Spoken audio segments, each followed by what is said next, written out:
Hello बच्चों, let's see question. If a charge conductor is connected, hollow a charge conductor is enclosed by the hollow charge conducting shell and they are connected by the conducting wire, then which of the following statement would be correct? तो मान लो एक conducting conductor हो गया spherical, और ये बाहर से अपन ने एक शेल कनेक्ट कर लिया कॉन्सेंट्रिक, और अपन ने क्या किया, इनको कनेक्ट कर दिया बाय द कंडक्टिंग वायर ऐसे. अब बच्चों ये प्रॉपर्टी तो हम जानते हैं, ठीक है.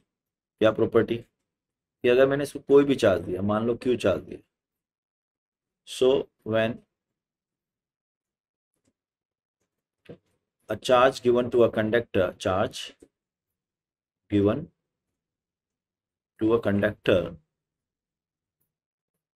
to a inner conductor, inner, then it transfers to the outer surface. ठीक है, दैट इज द लॉ.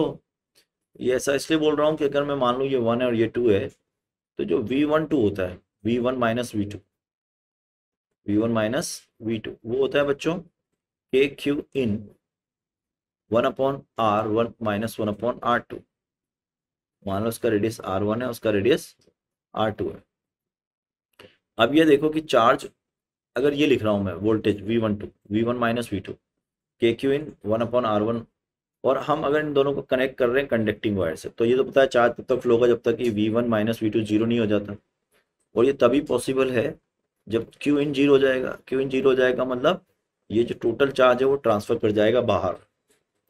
ठीक है, तो ये तो सही बात होगी. इस कंडीशन में दोनों के बीच का पोटेंशियल डिफरेंस जीरो होगा.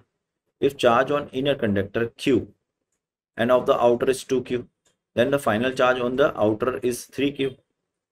बिल्कुल सही बात है, because total charge will transfer to the outer. ये भी सही हो गया. The charge on inner conductor is totally transfer to the outer. ये भी सही हो गया. If charge on the inner conductor is Q and charge on the outer conductor is 0, then finally the charge on each conductor will be Q/2. ये गलत है. क्यों? क्योंकि सारा चार्ज ट्रांसफर हो जाएगा. राइट आंसर हो जाएगा उसको 1 2 3. So correct answer is 1 2 3. All the best.